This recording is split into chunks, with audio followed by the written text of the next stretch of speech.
साल है 1913। आप अपनी एकदम नई फोर्ड मॉडल टी चलाते हुए सड़क पर आगे बढ़ रहे हैं। छत खुली हुई है, सूरज चमक रहा है, जिंदगी बिल्कुल शानदार लग रही है। लेकिन तभी आपको पता चलता है आपकी गाड़ी का तेल खत्म होने वाला है।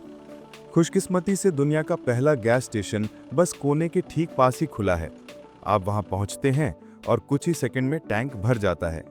उस समय ये एक बिल्कुल नया कॉन्सेप्ट था, लेकिन इसी ने एक ऐसा बीज बो दिया जिसने पूरी दुनिया बदल दी।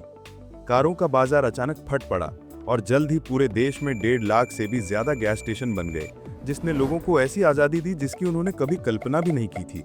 तब से लेकर आज तक गैस स्टेशन सड़क किनारे के खतरनाक आग के ढेर से अल्ट्रा एफिशिएंट पिट स्टॉप्स तक पहुंच गए, जो हर दिन दुनिया भर में 3 बिलियन गैलन ईंधन पंप करते हैं। हमने पूरे सिस्टम को मॉडल किया ताकि आपको गैस स्टेशनों की छिपी हुई इंजीनियरिंग दिखाई जा सके, उन्हें मास्टर करने की 100 साल लंबी खोज और वे अविश्वसनीय मैकेनिज्म्स जो इन्हें चलाते हैं। लेकिन ये समझने के लिए कि आज के गैस स्टेशन कैसे काम करते हैं, हमें उस समय में जाना होगा जब गैस स्टेशन थे ही नहीं। उस समय ज्यादातर लोगों के पास कारें नहीं थीं, लेकिन केरोसिन का इस्तेमाल बहुत ज्यादा होता था दीपक और स्टोव चलाने के लिए।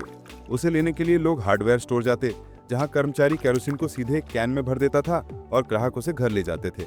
जब कारें आने लगी तो वही केरोसिन स्टोर से कैन में जाता और ग्राहक उसे फनल से अपनी कार में डालते। ये बेहद धीमा और खतरनाक था, इसलिए कुछ बेहतर तरीका जरूरी था। तभी अमेरिकी आविष्कारक सिल्वनस बाउसर ने फ्यूल पंप बनाया। ये एक हाथ से चलने वाला मैकेनिज्म था जो एक तरफा वाल्व से केरोसिन को पंप करके ऊपर लगे नोजल से बाहर निकालता था। एक पूरा क्रैंक, ठीक है गैलन। धीरे धीरे ये पंप सड़क की सड़कों पर लगाए जाने लगे, जिससे अटेंडेंट कारों को आसानी से भर सकते थे, लेकिन ग्राहक को पता ही नहीं होता था कि उन्हें पूरा ईंधन मिल रहा है या नहीं। फिर आया विजिबल फ्यूल पंप। अटेंडेंट पहले ईंधन को ऊपर लगे कांच के टैंक में पंप करता, जहां सही मात्रा नापी जाती। फिर वाल्व खुलते ही ईंधन गुरुत्वाकर्षण से कार में चला जाता। ये छोटे सड़क किनारे वाले पंप उस समय तक ठीक चले जब 1900 में पूरे अमेरिका में सिर्फ 8000 कारें थीं, लेकिन सिर्फ 12 साल बाद वही संख्या 1.2 मिलियन हो गई और हर जगह कारें ही कारें थीं। हर पंप पर ट्रैफिक जाम लगने लगे और 50 गैलन टैंक मांग पूरी नहीं कर पा रहे थे। सबसे बड़ी समस्या थी कि सारा ईंधन जमीन के ऊपर रखा हुआ था, जरा सी चूक और सब कुछ जलकर राख हो सकता था। इसीलिए 1913 में गल्फ ऑयल कंपनी ने पिट्सबर्ग में पहला डेडिकेटेड फ्यूलिंग स्टेशन खोला। एक पंप की जगह बड़ा अंडरग्राउंड टैंक लगाया गया और उसे 6 पंप से जोड़ा गया ताकि कई कारें एक साथ भर सकें। पहले दिन केवल 30 गैलन बिका, लेकिन बात फैलते ही एक हफ्ते में बिक्री 350 गैलन रोज तक पहुंच गई, लगभग 27 सेंट प्रति गैलन में। इसके बाद पूरे देश में ऐसे स्टेशन खुलने लगे और कारें आजादी का सबसे बड़ा प्रतीक बन गईं। लेकिन 1920 के दशक तक ज्यादातर कारें केरोसिन से गैसोलीन पर शिफ्ट हो गई, क्योंकि ये ज्यादा तेज और कुशलता से जलती थी। लेकिन इससे एक नई समस्या पैदा हुई, वाष्प। केरोसिन का फ्लैश पॉइंट 38 डिग्री सेल्सियस था, यानी ये इससे पहले ज्वलनशील वाष्प नहीं छोड़ता था। लेकिन गैसोलीन का फ्लैश पॉइंट था -40 डिग्री सेल्सियस, यानी ये हमेशा ही ज्वलनशील वाष्प छोड़ रहा था। टैंक के अंदर वाष्प जमा होती और कार भरते समय हवा में फैल जाती, एक छोटी सी चिंगारी और ग्राहक का इतिहास बन जाता। गैस स्टेशनों को खतरनाक आग के जाल से तेज, सुरक्षित और सेल्फ सर्विस पिट स्टॉप में बदलने के लिए कुछ बेहद चतुर इंजीनियरिंग की जरूरत थी। 1947 तक कारें सिर्फ प्रशिक्षित अटेंडेंट द्वारा ही भरी जाती थी, लेकिन जैसे जैसे प्रतिस्पर्धा बढ़ी, गैस स्टेशन मालिक कीमतें कम करने के लिए बेताब हो गए। तभी फ्रैंक ऑलरिच ने 1947 में दुनिया का पहला सेल्फ सर्विस गैस स्टेशन खोला। जब कर्मचारी की जरूरत ही खत्म हो गई तो वो गैस की कीमत 23 सेंट प्रति गैलन से घटाकर 18 सेंट कर पाया और अपने आसपास की पूरी प्रतियोगिता को मात दे दी।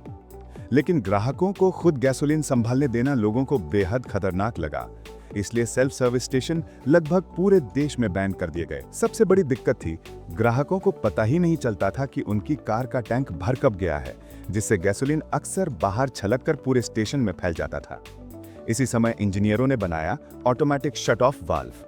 नोजल के अंदर लगा एक छोटा सा फ्लोट जो टैंक भरने पर ऊपर उठता और तुरंत ईंधन का प्रवाह बंद कर देता।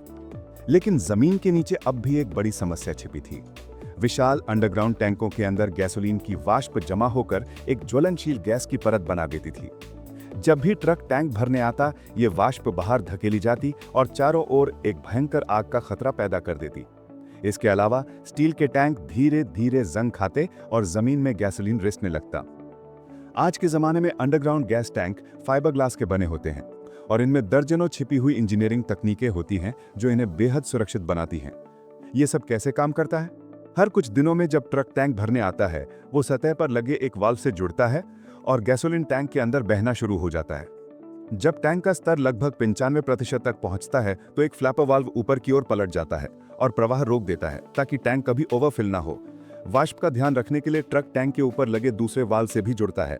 जैसे ही ट्रक गैसोलीन पंप करता है, टैंक के अंदर की वाष्प ऊपर उठकर ट्रक के अंदर वापस चली जाती है। ट्रक इन वाष्पों को प्रोसेसिंग प्लांट में वापस ले जाता है, जहां उन्हें ठंडा करके फिर से उपयोगी ईंधन में बदल दिया जाता है। जब ग्राहक अपनी कार भरते हैं, टैंक के तले में रखा पंप सक्रिय होता है और पाइपों और फिल्टरों से होकर ईंधन फ्यूल डिस्पेंसर तक पहुंचता है। इसके बाद ये नोजल में जाता है, जो इस पूरी प्रक्रिया का सबसे दिलचस्प हिस्सा है। पहले नोजल एक साधारण वाल्व थे, लेकिन अब ये एक ऐसा मैकेनिकल मास्टरपीस है जो कार को ओवरफिल होने नहीं देता। जैसे ही ईंधन नोजल में प्रवेश करता है, वो एक संकरी जगह से होकर गुजरता है।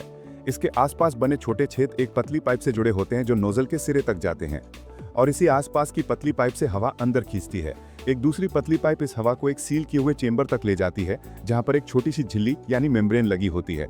यही है असली जादू। जैसे ही आप लेवर दबाते हैं, वाल्व खुलता है और ईंधन बहना शुरू हो जाता है। इसे अपनी जगह पर रोके रखते हैं कुछ छोटे छोटे बॉल बेयरिंग्स, लेकिन जैसे ही कार का टैंक भर जाता है, ईंधन नोजल के सिरे को ढक लेता है और हवा का प्रवाह रुक जाता है।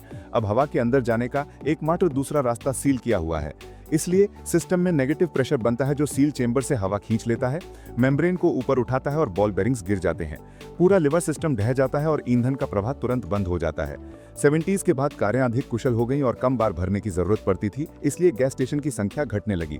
लेकिन 100 साल की इंजीनियरिंग के कारण गैस स्टेशन सुरक्षित, भरोसेमंद और सामान्य दैनिक जीवन का हिस्सा बन गए। बहुत बहुत धन्यवाद देखने के लिए और मिलते हैं अगले वीडियो में।